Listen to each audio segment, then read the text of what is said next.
Press Lord. सुबह की प्रार्थना में मैं आप सबको स्वागत करता हूं और आज की मनन के लिए हम देखेंगे निर्गमन उसका चैप्टर 2 और वर्स 23 से लेकर वर्स 25 तक।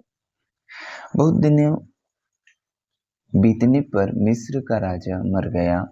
इसराइल कठिन सेवा के कारण लंबी लंबी सांस लेकर आहे भरने लगे और पुकार उठे और उनकी दुहाई जो कठिन सेवा के कारण हुई वह परमेश्वर तक पहुंची।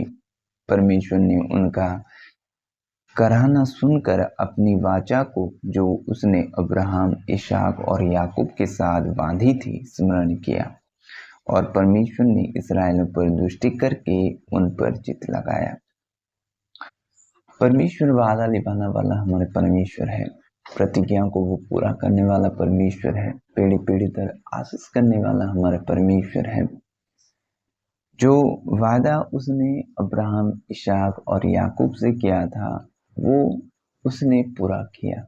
जब इस्राएली मिस्र में बंदी थे तब उससे पहले परमेश्वर ने अब्राहम को चुना और अब्राहम के साथ वो वाचा बांधा। उसको वाचा को इसहाक के साथ पूरा किया और उस वाचा को फैलाने में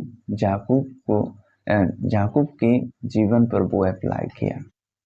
और यहाँ पर जो वाचा और जो अब्राहम को किया गया था कि तेरे संतान पराये देश में स्लेव रहेंगे यानी दास रहेंगे और उनका मैं सुधि लूंगा और जो लोग उनको सताएंगे मैं उनका न्याय करूंगा। यहाँ पर मिस्र को भी यहाँ पर जो इस्राएली थे वो सता रहे थे, उनका विचार करने का और परमेश्वर उनको छुड़ाने का समय आ गया उस समय में। और परमेश्वर एक छुड़ाने वाले को नियुक्त करता है जिसका नाम मूसा रहता है। उसको वो भेजता है और इस्राएलियों को उनके दुख से वो छुड़ाता है। और जब इस्राएल को छुड़ाता है कई दफा इस्राएल अपनी पुरानी स्वभाव में लौट जाने की कोशिश करते हैं। इससे क्या होता है कि परमेश्वर का क्रोध उन पर आ पड़ता है और कई लोग मर जाते हैं। और जब कई लोग मर जाते हैं तो प्रतिज्ञा के देश में सिर्फ यहोशू और कालेब ये दोनों ही पहुंचते हैं, नहीं तो सब परमेश्वर के प्रकोप में आ जाते हैं।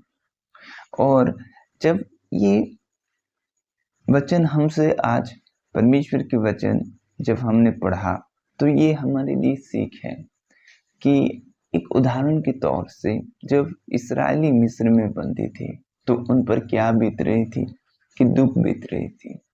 उन पर वे कठोरता के व्यवहार करते थे, उनका पूंजी वे लोग खा जाते थे, उनका जो हक है वे नहीं पा सकते थे। जब यूसुफ मर गया और उनका कोई अगवा ना रहा, यूसुफ एक ऐसा व्यक्ति था जो परमेश्वर को भय मानने वाला व्यक्ति था, परमेश्वर के वचन पर चलता।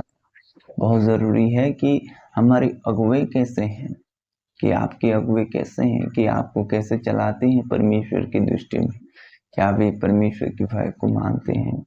याद रखें, जब तक परमेश्वर का एक सच्चा दास अगर आपके साथ है तो उसका ब्लेसिंग परमेश्वर उसके द्वारा आपको आशीष करेगा। और यहाँ पर इस्राएल के जीवन पर वे मिस्र में बंदी थे और एक उदाहरण के तौर से ये आज हम ये समझ पा रहे हैं कि जब परमेश्वर पिता प्रभु यीशु मसीह के द्वारा से हमें पाप की दासत्व से छुड़ाया, जैसे पौलुस कहता है कि ये हमारे लिए एक एग्जाम्पल है। और अब परमेश्वर अपने पुत्र के द्वारा हमें पाप से छुड़ाया है। जब जब हम पाप करते हैं तो पाप की वेतन हमें देना पड़ता है, चाहे वो दुख हो, चाहे वो हमारा पूंजी जाना हो, चाहे वो हमें उसका भुगतान चुकाना पड़ता है। जैसे कि ये लोग दास थे, दास पुत्र का अधिकार नहीं पा सकता, लेकिन हम लेपालक होने के अधिकार पा चुके हैं और इसको हमें समझना है। और जब तक हम पाप के अभी अगर दास बने रहेंगे तो पुत्र के अधिकार को नहीं पा सकते, यानी उसके अधिकार में चल नहीं सकते। और एक छुड़ाने वाला आप परमेश्वर नियुक्त किया जो प्रभु यीशु मसीह थे, और वो हमें पाप के दासत्व में छुड़ाए। जैसे कि उस समय में मिस्र को इस्राएल को छुड़ाने के लिए मूसा को नियुक्त किया गया, और प्रभु के द्वारा हमें पाप के दासत्व में छुड़ाए। और क्या हुआ, अब फिर भी शैतान ये कोशिश करता है कि हमें पाप के दासत्व में रखे, पाप में गिराए, प्रभु की आशीषों से वंचित करे, और परमेश्वर के करीब आने से वो रोकता है। कई दफा हमारी जो पुराना जिंदगी है याद आता है कि हम उस जिंदगी में कैसे थे। ये कौन सा जिंदगी है जो ना कि हमें कुछ ऐसा जीवन है, ना कोई एंजॉयमेंट है, ना कोई कुछ है। पहले जीवन में क्या करते थे हम, मोबाइल का गाना सुनते थे, भिन्न भिन्न की गाना। पहले जीवन में हम क्या करते थे, पार्टी करते थे। हम पहले जीवन में क्या करते थे, लड़कीबाजी करते थे। ये पुराना स्वभाव है। या कोई लड़की को लड़के देख रहे थे, बॉयफ्रेंड गर्लफ्रेंड बना रहे थे। ये पुराने स्वभाव है और वो जीवन अच्छा लगता है। ये पाप का जीवन है, ये परमेश्वर का जीवन नहीं है। लेकिन जब ये छोड़ छाड़ कर, जब सोशल मीडिया को आप छोड़ देते, मेरे कहने का मतलब जो सोशल मीडिया में आप मूवी देखना छोड़ देते हैं, रेसलिंग देखना छोड़ देते हैं और परमेश्वर को अपना ध्यान केंद्रित करते हैं, तो कई दफा ये जीवन आपको बोलने लग सकता है। लेकिन मेरे मानिए तो ये जीवन परमेश्वर का जीवन है। जहाँ परमेश्वर का जीवन है वहाँ उसकी उपस्थिति भी है, और परमेश्वर का उपस्थिति बोरिंग नहीं है। और ये हमें एक उदाहरण के तौर से परमेश्वर ने याद किया। उस समय में इस्राएल के प्रति दृष्टि की, और जब हम पाप के दासत्व में थे, परमेश्वर ने हमको छुड़ाया प्रभु यीशु मसीह के जरिया से, जब समय पूरा हुआ तब।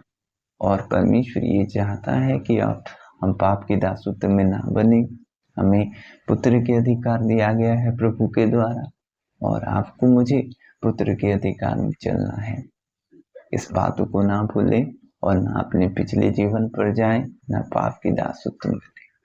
प्रभु इस वचन से आप सबों को आशीष करें, आमीन। अभी प्रार्थना का समय है, मैं आपके लिए प्रार्थना करूंगा। पिता, मैं आपके लोगों के लिए दुआ करता हूँ खुदावंत। हे प्यारे पिता, प्रभु जी, आपके लोगों को प्रभु आप पुत्र होने की अधिकार दिए हैं खुदावंत। हे प्यारे पिता, वे लेपालक हैं खुदा। प्यारे प्रभु जी, वे पाप के दास ना बने खुदावंत। प्यारे प्रभु, अनुग्रह करें खुदा, आपकी सारी अधिकार में वे चले। हे खुदावंत, प्यारे पिता, आप उन्हें प्रेम करते हैं खुदावंत। वे प्रेम को समझे खुदावंत, और प्रभु इस संसार के तौर तरीकों से वे परे हों, वे आज़ाद हों, और खुदावंत आपकी स्वर्गीय स्वभाव में, आपकी स्वर्गीय चाहत में, और प्रभु जी आपकी इच्छाओं पर चलने के लिए आप अनुग्रह करें। हे पिता, आपके करीब और आपके करीब बने रहें खुदावंत। प्रभु जी, आपकी खुशी को वे चाहें खुदावंत। प्रभु यीशु मसीह की तरह देखने में प्रभु आप उन्हें मदद करें खुदा। उनका जीवन प्रभु के जीवन जैसा बन जाए खुदावंत। हे प्रभु, आप उन्हें अनुग्रह और प्रभु आपकी बड़ी दया में प्रभु भरपूरी दे खुदावंत। प्यारे पिता, जो लोग बीमार से ग्रसित हैं, उस बीमार को मैं यीशु नासरी के नाम से डांटता हूँ। प्रभु जी, आप उन्हें भले चंगे करें खुदावंत। आपके कूड़े खाने से हम चंगे हो चुके हैं खुदा। कोई बीमारी के अधिकार हमारे जीवन पर आज नहीं है खुदावंत। हे प्यारे पिता, आप छुएं खुदावंत। प्रभु आपकी रूह से भर दें आपके लोगों को। जिन लोगों को प्रभु रूह की जरूरत है, वे प्रभु आपकी पवित्र आत्मा को रिसीव करें, ग्रहण करें खुदा। हे प्यारे पिता, आपकी स्तुति, आपकी महिमा आपके लोगों के जीवन पर होती रहे, आमीन।